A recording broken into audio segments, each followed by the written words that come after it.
El tráfico es horrible y llegas tarde al trabajo. Los niños te están incordiando y el teléfono no deja de sonar. El jefe te grita y vas retrasado con el plazo de entrega. No hay escapatoria para las situaciones de estrés en la vida moderna. Tendemos a pensar que el estrés es algo malo, pero si supiéramos cómo funciona, podríamos usarlo para aprovecharnos de él.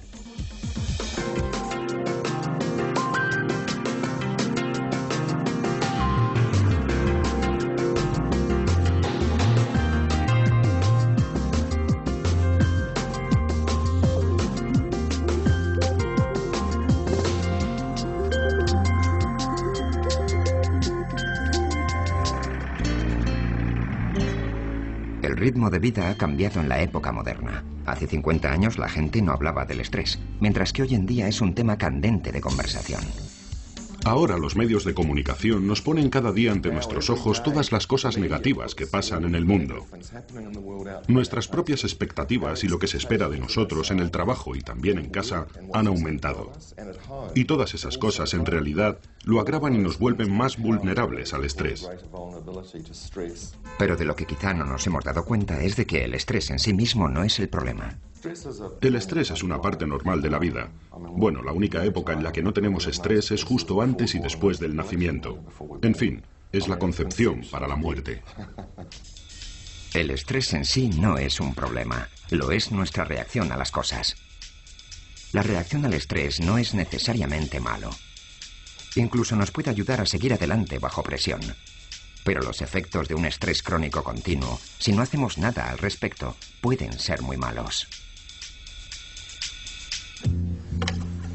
George Brickell lo ha experimentado de primera mano a consecuencia de su profesión, filmando y editando escenas de crímenes para las fuerzas policiales.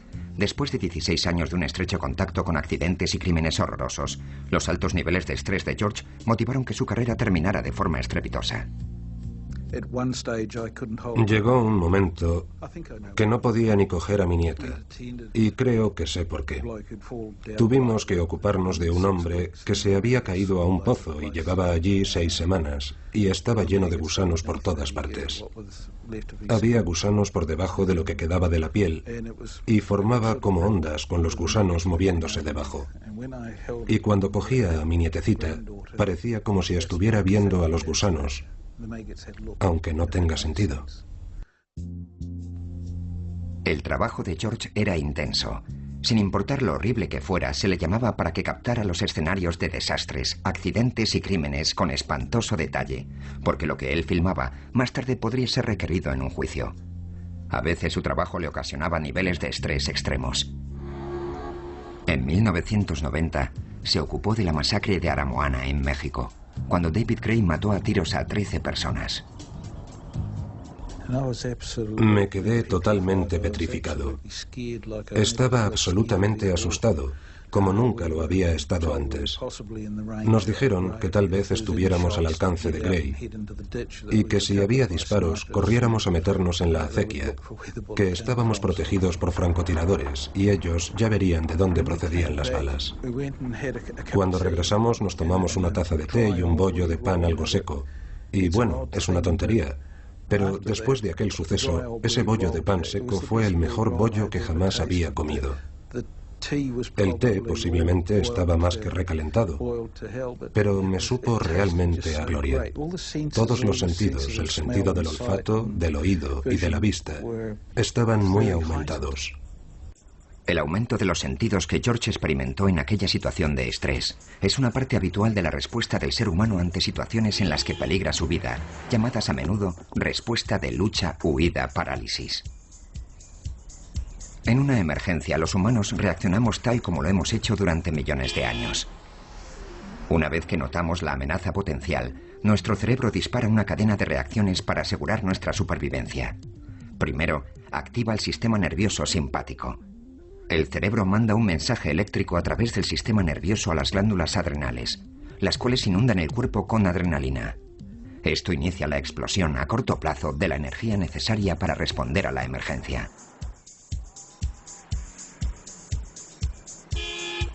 Mientras el mensaje viaja a través de nuestro cuerpo, las pupilas se dilatan para aumentar el flujo de información. Los músculos se tensan y nuestra respiración se hace más rápida y superficial para que aporte más oxígeno a la sangre. Los latidos del corazón aumentan la velocidad para que la sangre pueda circular 5 veces más deprisa y con más fuerza de lo que lo haría en estado normal. Los diminutos músculos circulares que rodean nuestras arterias se comprimen. La presión arterial aumenta y la sangre llega con mayor rapidez a los músculos implicados. Lo importante de todo eso es que es una reacción a corto plazo. Ya nos atropelle un autobús o escapemos. Si escapamos, el peligro desaparece y nuestro cuerpo regresa a un estado más estable. Obviamente, esta respuesta ancestral sigue siendo útil cuando estamos a punto de que nos atropelle un coche. Pero no lo es tanto cuando es provocada por situaciones estresantes que no amenazan nuestra vida. Veámoslo ahora desde la inmediata amenaza de tengo una fecha límite, tengo que tener escrito este informe mañana por la mañana o perderé mi empleo y me siento totalmente bajo presión y con estrés. La respuesta al estrés está conectada directamente en nuestro sistema y en el mundo actual puede ser activada por todo tipo de cosas, a menudo más emocionales que físicas.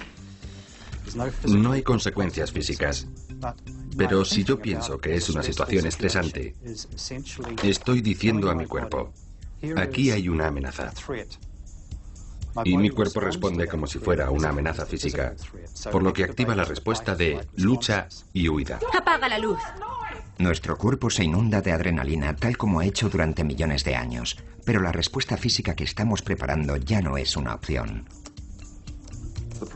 El problema en el mundo moderno es que, ante la mayoría de las amenazas a las que nos enfrentamos ahora, las respuestas apropiadas no son las de lucha, huida o parálisis. Si estamos en una situación estresante en el trabajo y no nos gusta lo que nos dice nuestro jefe, ¿podemos levantarnos y salir corriendo? No lo creo. ¿Podemos luchar? ¿Podemos rebelarnos? No lo creo. Si nos quedamos paralizados, se preguntará qué demonios nos está pasando. Ahora, una de las cuestiones que tenemos entre manos es encontrar diferentes medios para afrontar el estrés y procesarlo. La respuesta al estrés es una realidad psicológica. Ignorarla no evitará que cause daños, pero no tiene por qué ser perjudicial. De hecho, podemos utilizarla para beneficio nuestro. Sin reparar en si lo que provoca es emocional o físico, nuestra experiencia en estrés sigue una curva previsible.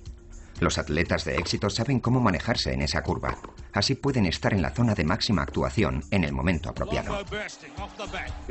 En un deporte de contacto como el rugby, puedes salir y estar muy acelerado y fallar tu primer par de placajes porque tratas de llegar demasiado rápido en vez de tranquilizarte y dejarte llevar. Por otro lado, si estás por debajo de tu zona, te pierdes la mitad del juego antes de que te des cuenta. Es todo un arte. Y los que pueden hacerlo sistemáticamente son generalmente los que funcionan bien. Controlar la zona en la que estás es la clave para mantener tu actuación todo el tiempo. Si te exiges demasiado, puedes tener problemas rápidamente. En el deporte, normalmente, un jugador puede perder la serenidad y golpear a otro jugador. Puede insultar al árbitro, quedarse paralizado o quedarse sin aire. Todos esos comportamientos nos indican que ya han llegado al punto al que se dirigían. Y creo que eso se ve también en los lugares de trabajo y cuando de repente la gente habla sobre la gota que colma el vaso. Lo que es probablemente otra forma de moverse por esa curva hasta un punto donde ya no pueden resistir más y caen estrepitosamente. Una forma de evitar esa caída es no permanecer en la zona de máxima actuación demasiado tiempo. Todos necesitamos descansar, recuperarnos y liberar el estrés de nuestro sistema. Así que lo importante es que en los lugares de trabajo las personas no tengan que mantener su actuación durante 8 o 10 horas al día, 5 o 6 días a la semana, porque al final su actuación decaerá.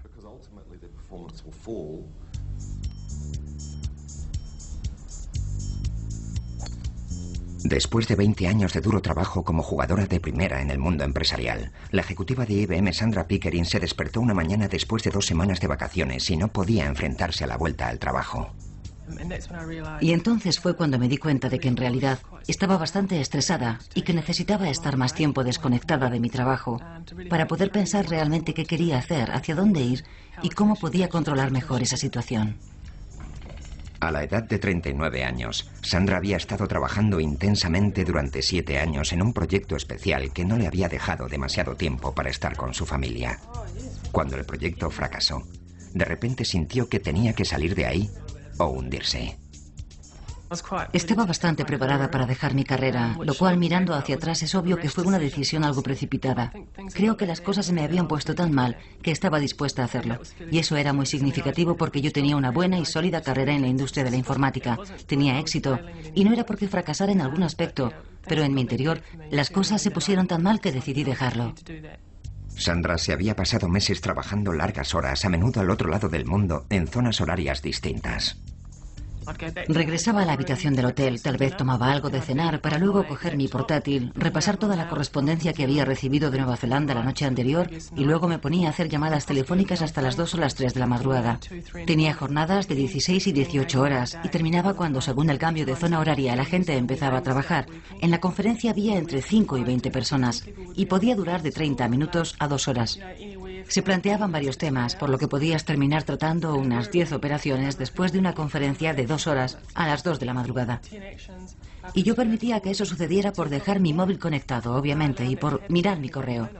Vaya que simplemente debería haberlo apagado todo. Pero Sandra no apagó nada. Continuó esforzándose para seguir con su labor todo el tiempo necesario para acabar su trabajo sin reparar en su propio coste. Básicamente estaba extenuada. Estaba realmente cansada.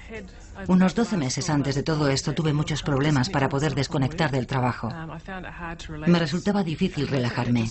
Creo que todo empezó a gestarse durante un periodo y supongo que lo más significativo para mí fue la falta de sueño. Y creo que lo que ocurrió después es que empecé a sentir ansiedad. Me resultaba muy difícil hacer cosas que no fueran de trabajo, porque para mí trabajar durante largas horas se convirtió en un hábito, por lo que cuando tenía tiempo libre no podía relajarme de la forma que lo solía hacer. Fue una combinación de factores, pero principalmente la falta de sueño creo que fue lo que me hizo sentir muy estresada. De hecho, Sandra estaba experimentando algunos de los síntomas clásicos del estrés crónico. Si el estrés te lleva hasta el punto de estar con un ansia constante, preocupado, agitado y no puedes relajarte, bueno, eso es que estás atrapado en un círculo vicioso donde las cosas que normalmente te iban bien ya no funcionan. Entonces es el momento en el que hay que pasar a la acción y algunas veces buscar el apoyo de otros o hasta la ayuda profesional puede ser importante.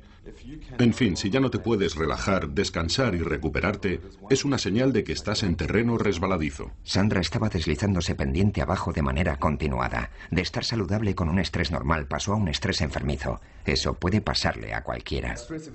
El estrés es algo continuo que depende de nuestra respuesta. Hay un estrés normal que es productivo. Bueno, si no nos sintiéramos ligeramente alterados por los exámenes, no estudiaríamos con más ahínco. El estrés centra nuestra mente y somos más capaces de absorber información y de aprender más. Pero puedes caer en una situación de estrés crónico en la que no duermes bien y al estar más cansado no asimilas la información. Por lo tanto, debes esforzarte más y así entras en un círculo vicioso. Eso es el estrés crónico y en un momento dado hay un número significativo de personas que sufren los efectos. Y eso puede estar relacionado con dificultades en el trabajo, en las relaciones, etc.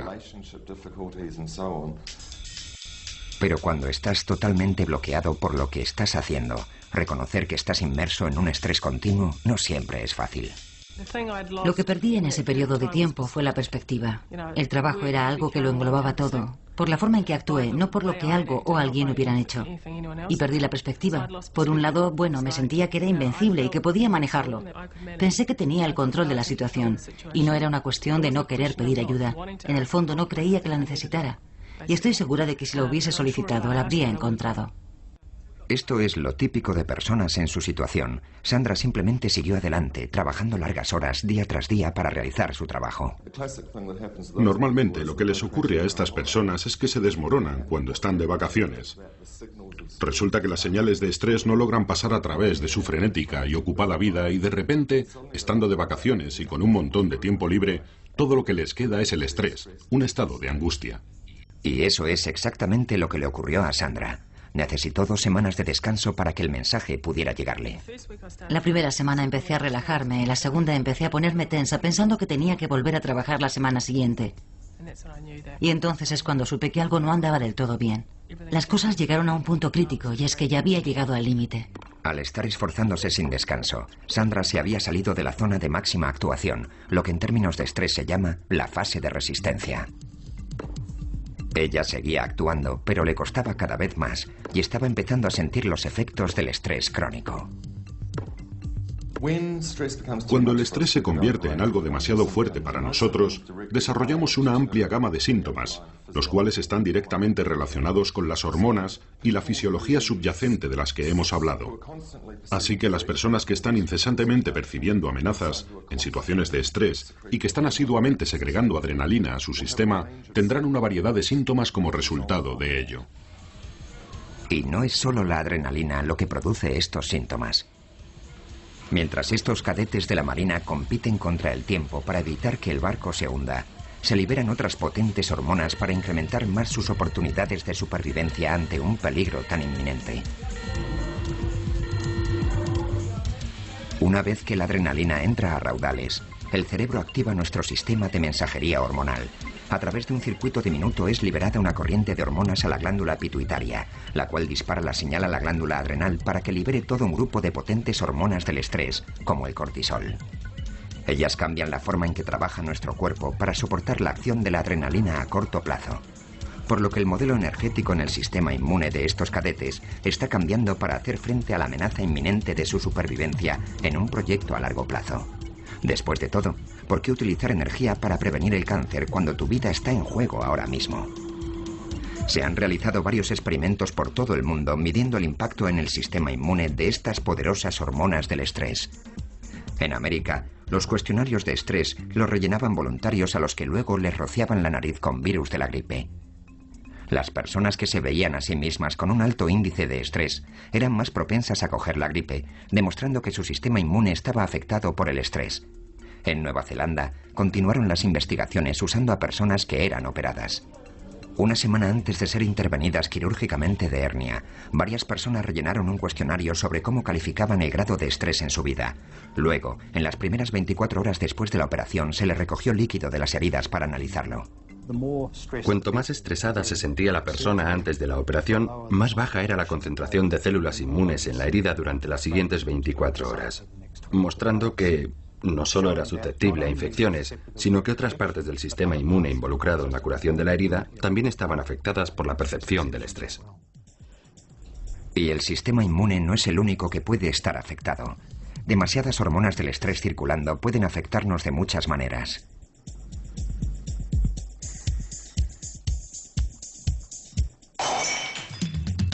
Desde un punto de vista evolutivo, no estamos diseñados para que esas potentes hormonas sean liberadas constantemente en nuestro cuerpo. Pero cuánto nos afecta y a qué partes dependerá del grado de estrés continuo que tengamos en ese momento y de nuestro particular punto débil. Para algunos, el eslabón débil de su salud puede ser el sistema cardiovascular, con un peligroso riesgo a un ataque al corazón. Para otros será su sistema gastrointestinal, con una mayor probabilidad de úlcera de estómago. Y en otros, su vulnerabilidad tal vez sea psicoemocional, lo que puede llevarles a un estrés crónico o depresión. La clave de todo es, primero, reconocer cuándo estamos yendo hacia una situación de estrés poco saludable. Y segundo, tener los medios para ocuparnos de ello. Ocuparnos de ello puede significar a veces obtener ayuda de un profesional. Después de la masacre de Aramoana, el productor de vídeos de la policía, George Brickell, como cualquier otro involucrado, fue enviado a ver a un psicólogo. Después de las sesiones estaba muy sensible. Lloraba un montón. Pero después de la segunda y la tercera me sentí muchísimo mejor. Era la primera vez que iba a un psicólogo y se podría decir que fue toda una revelación, ya que él me peló como a un plátano, es la mejor manera de describirlo. Trabajos como el de Fox Pine, en el que había participado, otros, incluso con niños, y otro tipo de cosas que habían ocurrido, Él me lo sacó todo. Y de repente yo tenía que afrontarlo y hablar de ello. Y eso fue, por un lado, desagradable. Pero al cabo de un rato me sentí mucho más aliviado. A pesar de la ayuda profesional, después de algunos años de rozar en ocasiones el estrés crónico, George ha llegado a un punto donde se le ha diagnosticado PTSD, trastorno de estrés postraumático. Obtuve una analogía bastante buena de un psiquiatra. Me dijo, puede imaginar que abre un armario y va metiendo ropa, sábanas o lo que sea, y sigue metiendo cosas y puede cerrar la puerta, hasta que llega un momento que está tan lleno que hay que empujar la puerta para cerrarla. Y entonces lo llena a reventar y la empuja más hasta lograr cerrarla. Con eso cree que todo está arreglado, pero entonces se abre de golpe. Algo muy parecido es lo que le ha pasado a usted. Si llevamos esta analogía más lejos, a la realidad del estrés en nuestras vidas y la necesidad de afrontarlo, la persona que llega al punto en el que el armario le estalla de golpe es claramente alguien que no es capaz de ver las señales de que el armario está llenándose demasiado. Mientras que las personas que no son tan vulnerables al estrés, a menudo son aquellas que son capaces de ver que el armario se está llenando y hacen una limpieza rápida. Sandra era totalmente inconsciente de que sus niveles de estrés estaban llegando a ser perjudiciales. Para cuando descubrió que algo marchaba mal, le costó unas 10 semanas interminables recuperarse. Es que no lo sabía. No es igual que cuando te encuentras mal. Para mí simplemente se convirtió en la forma normal de funcionar. Estaba tensa, me inquietaba rápidamente y perdía los nervios por cosas sin importancia. Seguramente no era muy agradable estar junto a mí. Mi bienestar personal no era el que debería ser. Tuvo que ocurrir algo bastante dramático para que me detuviera y tomara un descanso, para mirar retrospectivamente y ver que tal como funcionaba, algo no marchaba bien. Como Sandra y George, muchas personas no reconocen que sus niveles de estrés están fuera de control hasta que ocurre algo dramático. Pero síntomas como no poder dormir con facilidad, dolores de cabeza, problemas estomacales, manos sudorosas y dificultades al respirar pueden ser las señales de que estamos precipitándonos a un estrés continuo. Ojalá se pudieran reconocer. Otros síntomas como nerviosismo, pérdida de memoria a corto plazo, no ser capaz de concentrarse, reaccionar exageradamente y mal humor, son también formas que tiene el cuerpo de avisarnos. Algunas personas no reconocen los mensajes que les envía su cuerpo, músculos tensos, un nudo en el estómago o un montón más de distintos tipos de síntomas que produce el estrés, por lo que esos síntomas van empeorando más y más antes de que puedan responder a ellos. Sandra tardó mucho tiempo en reconocer los síntomas del estrés y su marido Phil tampoco era consciente de que existiera algún problema. Sandra se guardaba el estrés para sí misma y debo decir que hizo un buen trabajo. Yo no sabía que estuviera bajo tanto estrés, así que me sorprendió cuando Sandra dijo que no podía afrontar la vuelta al trabajo. De hecho, me quedé anonadado. Pensé, oh, vamos, tienes que volver a trabajar, tienes que mantenerme, ocuparte de Jordan y de mí, seguir con el estilo de vida al que nos hemos acostumbrado los últimos 5 años. Pero sí, en realidad fue una conmoción. Y de hecho eso provocó un poco de tensión entre nosotros. Yo no podía comprender por qué no lo entendías. Es cierto, así fue, sí. Ahora que me lo recuerdas fue así, porque yo le decía, venga, vamos, levántate, levántate, no seas tonta, levántate y vete a trabajar. Y ella solo decía que no. Hasta que acudió al médico y le dio la baja. Entonces acepté el hecho de que, efectivamente, tenía un problema. Cuando comprendió lo que le pasaba, Sandra tomó inmediatamente medidas para poder salir de ese estrés continuo. Ella lo identificó como una pequeña cuesta abajo, pero todavía era capaz de aguantar y seguir funcionando. Las razones para ello eran fundamentalmente 2.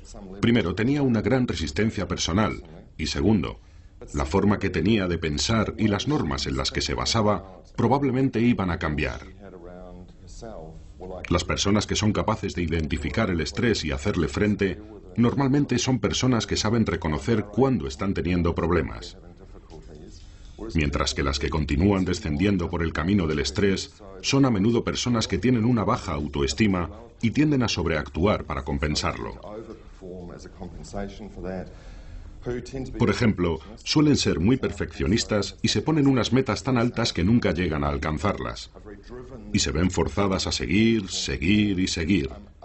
No son capaces de aceptar que tal vez no puedan lograrlo. Por lo que irán descendiendo más y más por el estrés continuo hasta que ocurra algo. Y ese algo, en el peor de los casos, puede llevarlas a una depresión grave y a un colapso nervioso. Bronwyn Thompson había recorrido un largo camino junto al estrés continuo antes de darse cuenta de que algo marchaba mal. Probablemente ya estuviera deprimida mucho antes de que yo aceptara colgarme esa etiqueta, pero algo llamó mi atención cuando mi hijo tenía 8 meses y yo trataba de estudiar para un examen. Al tener un bebé que no dormía bien, yo estaba perdiendo peso y tampoco podía descansar. Y aunque se quedara dormido, yo seguía sintiéndome fatal. Así que fui al médico de cabecera y le dije, me siento fatal. Y me respondió, ¿estás deprimida? Me quedé horrorizada. Pensé, es imposible, todavía estoy estudiando, me estoy manteniendo, solo me siento mal. En esa época, Bronwyn se había impuesto a sí misma y a su forma de vida unas normas muy estrictas. Cosas como, debo llegar a tiempo, debo agradar siempre a la gente, o debo dar siempre el 100%. Ese tipo de cosas son las que te dirigen en este mundo. Y eso te conduce a la creencia interna de que no importa nada. No importa la situación en la que estés o las demás cosas que ocurran. Tú tienes que ser perfecta y debes trabajar muy duro. Y para mí eso se convirtió en una regla incuestionable. No decepcionar nunca a nadie, no debía defraudar a nadie. Siempre tenía que ser perfecta y debía trabajar realmente duro. Y eso lo regía todo. Todos tenemos nuestras propias creencias y pueden jugar un papel importante en cómo actuamos ante una situación de estrés y el efecto que tendrá sobre nosotros. Cada uno de nosotros tenemos un nivel personal de vulnerabilidad a los efectos del estrés, y eso está determinado por 2 factores. El primero depende de nuestra estructura psicológica, digamos que del tipo de normas que nos impongamos, de si nos tomamos las dificultades de la vida de forma muy personal y de ese tipo de cosas. La segunda parte depende de factores biológicos. Si tenemos un historial familiar de depresiones, ansiedad y cosas así, entonces posiblemente seamos más propensos a desarrollar esos síntomas. De la misma forma en que todos somos diferentes, mental y físicamente, también somos distintos en lo que respecta a nuestra vulnerabilidad ante situaciones de estrés, al igual que a lo que cada uno encuentra estresante. Lo que para una persona puede ser un gran problema, no necesariamente tiene que serlo para otra. Nuestra capacidad individual para abordar el estrés se pone a prueba cuando nos enfrentamos a sucesos estresantes en nuestra vida. Muchas de las cosas más estresantes en la vida, como la muerte de un familiar, son inevitables. Para algunas personas casarse es tan estresante como divorciarse, aunque afectará de modo distinto a las diferentes personas, dependiendo de cómo perciban cada una esos acontecimientos en sus vidas. En realidad, el estrés es una falta de equilibrio entre lo que tienes, en lo que se refiere a recursos personales, y a las expectativas depositadas en ti. Me gusta la definición de la Fundación de la Salud Mental. Dice que la ansiedad o el estrés se da cuando sobreestimas la amenaza, crees que es mayor de lo que puedes hacer frente y subestimas tu capacidad para afrontarla. Y entonces es cuando empiezas a estresarte y a angustiarte. Por eso estos cadetes de la Marina están siendo entrenados para no sobreestimar la amenaza y saber que pueden enfrentarse a ella incluso bajo una gran presión. Y naturalmente, toda esa actividad está usando las hormonas del estrés de la forma que estaba previsto. Porque la actividad física es una de las cosas que podemos realizar todos para que nos ayude a evitar que nuestros niveles de estrés nos dominen. De algún modo, cuando estamos estresados nos afecta físicamente, por lo que el ejercicio regular es una buena manera de quemar esa energía. Digamos que, de hecho, nos quitamos el estrés, y existen buenas pruebas de ello. El ejercicio tiene un efecto positivo a la hora de abordar los síntomas del estrés. El ejercicio puede ayudar, ya que las hormonas liberadas durante la primitiva respuesta de lucha, huida, paralización, preparan nuestros cuerpos para una reacción física. Para muchos de nosotros, el ejercicio es el equivalente moderno más cercano que tenemos a huir ante un tigre de dientes de sable. Lo cual está muy bien si primero hemos sabido entender que estamos estresados. Es muy importante ser capaz de reconocer el estrés cuanto antes, pero también lo es reconocer que para algunos eso no está a su alcance, por lo que es importante que la gente tenga acceso a los sistemas en el lugar de trabajo y en su vida, que puedan reconocer las señales del estrés y así ayudar a esas personas a identificar qué es lo que les causa problemas y ser capaces de tratarlos. Que es justo donde encaja Bronwyn. Ahora parte de su trabajo es identificar a las personas con estrés en sus valoraciones sobre salud y seguridad. Debido a su particular experiencia con el estrés y la depresión, puede reconocer los niveles de estrés de otras personas, incluso si ellas no se han dado cuenta por sí mismas. Personas como ella juegan un importante papel en la gestión del estrés en grandes organizaciones como los hospitales. Si nos fijamos en tu último trabajo, ¿cuáles crees que eran los niveles de estrés? Por desgracia, por la forma en que trabajábamos, iban de 0 a 10 en 2 minutos. Ángela estaba tan sumamente estresada y agitada después de un día de trabajo que ni siquiera podía tender la ropa. Mis dedos parecían entumecidos y me resentía de la muñeca. Y los codos y hombros me dolían al tener que escribir de forma tan continuada. Ángela tuvo que cambiar su forma de entender el trabajo y también la manera en que lo hacía. En vez de estar tecleando durante 2 horas sin parar, debía de hacerlo solo durante 20 minutos, tomarme un descanso y luego volver a ello. Podía trabajar durante 3 o 4 horas siempre y cuando realizara los descansos. Ángela tuvo que buscarse fórmulas para acordarse de hacer los descansos que necesitaba. Al principio me costaba un poco debido a la costumbre, supongo. Estaba muy habituada a hacerlo de aquella forma, así que tenía que frenarme. En realidad tuve que ponerme notas diciendo relájate y cosas como tómate un descanso. De hecho, Ángela estaba aprendiendo a no ignorar las señales del estrés que estaba mostrando. Escuchar lo que te dice el cuerpo.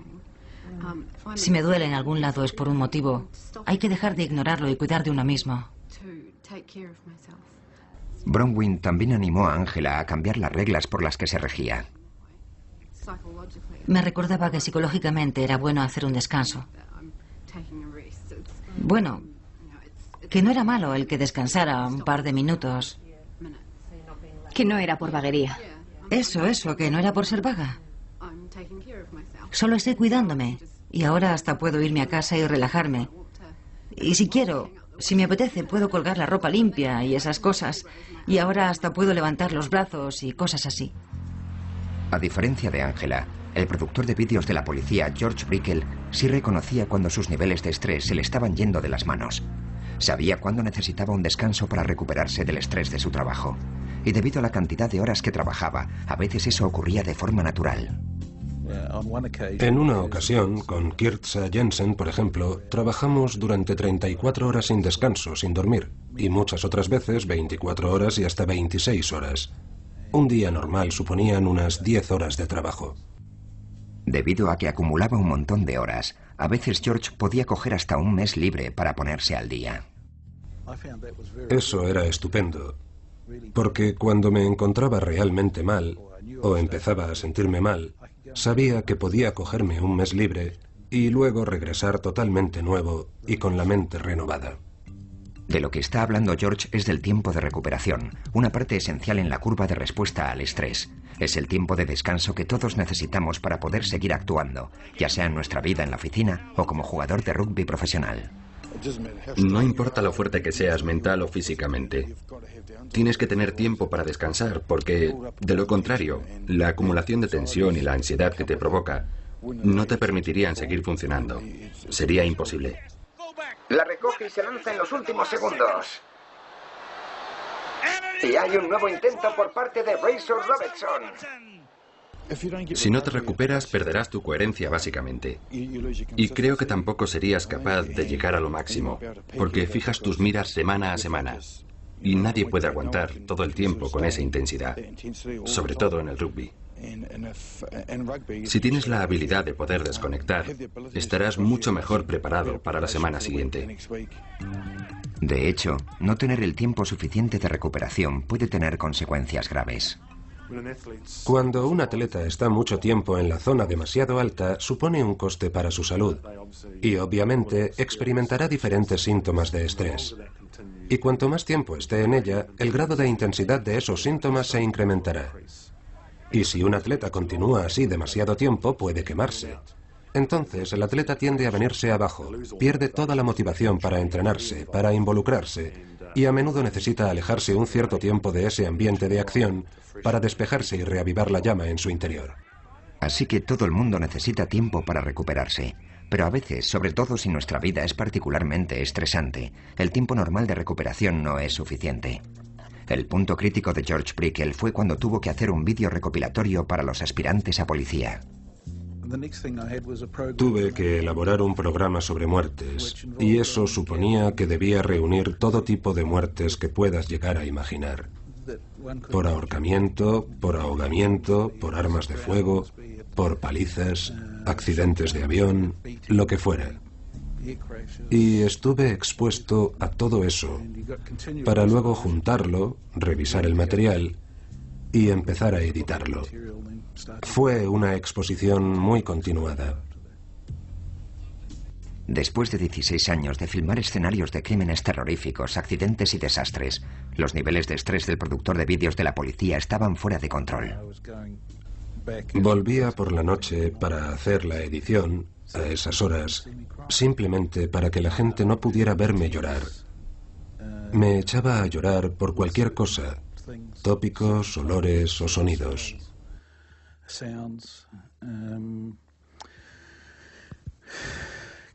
Cuando por la mañana me dirigía al trabajo, me pesaban los pies como si estuviera andando entre el barro.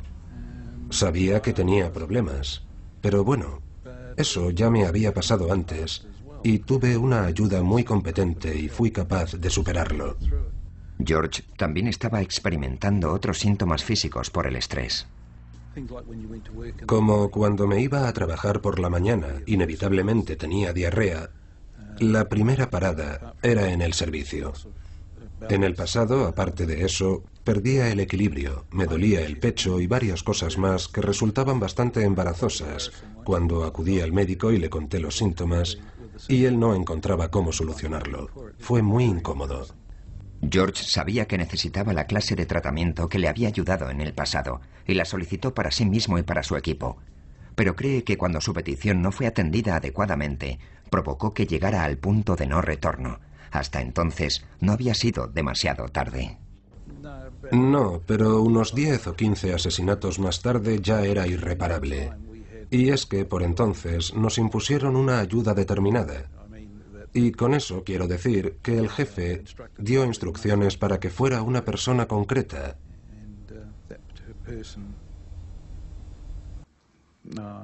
Pero con esa persona no funcionó y se lo comunicamos al jefe. Mi equipo me traía las quejas a mí. Insistimos sobre el tema, pero se nos dijo que debíamos solucionarlo nosotros con esa persona. Todavía estoy muy enfadado por ello. George estaba tan convencido de lo mal que lo habían tratado sus jefes que hasta les denunció. El daño mental que sufrió George Brickell y la forma en que se le trató costó al departamento de policía $242.000. Creo que el juez lo resumió muy bien en el sumario. Decía que si esas cintas que yo manejaba hubieran estado dentro de una caja y se hubiera caído y me hubiera golpeado la cabeza, habría estado cubierto. Pero como esas mismas cintas nos habían afectado de forma distinta psicológicamente, no estábamos cubiertos. En todo el mundo el estrés está siendo cada vez más reconocido como un riesgo en el puesto de trabajo. Y a las empresas se les exige legalmente que proporcionen la ayuda necesaria cuando los niveles de estrés estén siendo nocivos. Uno de los problemas con esto es que en los trabajos que hemos realizado en empresas, sin duda, los empleados con el nivel de estrés más alto de todos son los ejecutivos. Sandra Pickering se da cuenta ahora de los altos niveles de estrés que hacían mella en su equipo. Cuando admites que tienes estrés o estás bajo una gran presión, en parte te gusta, y supongo que tiendes a actuar así con la gente que te rodea.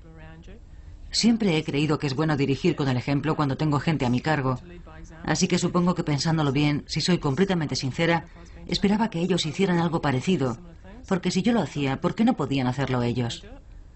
Y creo que eso era algo que estaba mal por mi parte. La falta de conciencia es bastante típico de las personas en su situación. Son personas que tienen que lidiar con los efectos de esta legislación y, no obstante, también son las que sufren los máximos efectos del estrés y son las personas con mayor impulso y rendimiento.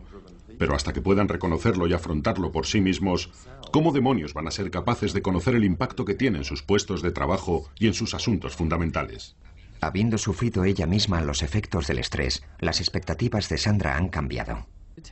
Con los equipos que he trabajado, bueno, he tratado de tenerlos muy en cuenta, asegurándome de que hagan cosas sensatas y trabajen las horas razonables. Y creo que desde esta perspectiva, probablemente ahora sea una persona mejor con la que trabajar. Sí, ahora soy más considerada con el estrés de los demás. Ha tardado 5 años y muchas solicitudes de empleo antes de que George asegurara su actual situación como humanitas, en la que ha encontrado una relativa paz. En más de un año que llevo trabajando en este pueblo de retiro, solo ha habido un caso que me haya afectado, y fue durante un curso de resucitación cardiovascular. Trajeron el maniquí de un bebé para demostrar cómo se realizaba la resucitación en un bebé.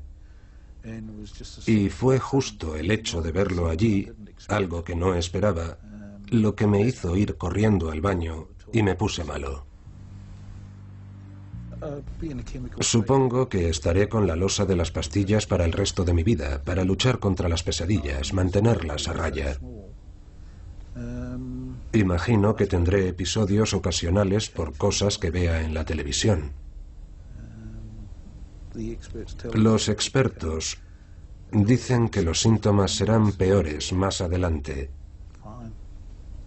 Así que, bueno, es algo que habrá que aceptar. Antes de topar contra el muro del estrés, Sandra creía que era necesario dedicar largas horas para tener éxito en su carrera.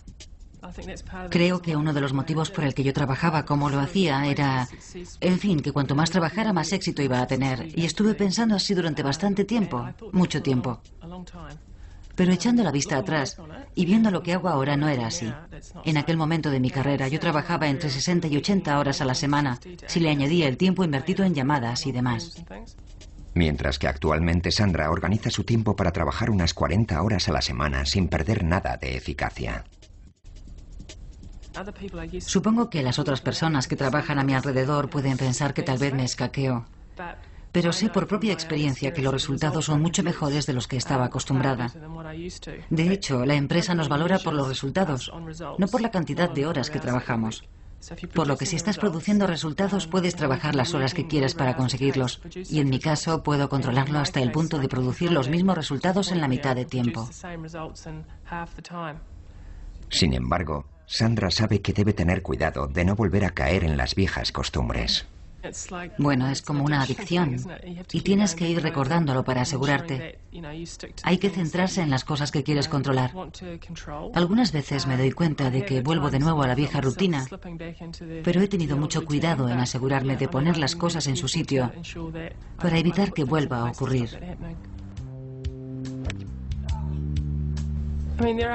Obviamente hay algunas veces en el trabajo de cualquiera que hay que hacer cosas en una fecha límite, pero en esos momentos un poco de estrés puede ser muy productivo. Eso hace bombear adrenalina y hace que te centres más en el trabajo que tienes entre manos. Y cuando hago eso, lo compenso de otra forma. Otra tarde salgo antes y voy a recoger a mi hijo al colegio y no me siento mal ni culpable por ello. Sandra cree que le va mucho mejor después de haber tenido un encuentro tan íntimo con el estrés crónico. Creo que antes era más débil porque no sabía relajarme. Ahora no me siento culpable o bajo presión por decir, haré cosas que sé que en este momento no son razonables. Por lo que creo que ahora soy una persona más fuerte, porque soy capaz de hacer malabarismos, o al menos trato de buscar un mayor equilibrio entre el trabajo y la vida.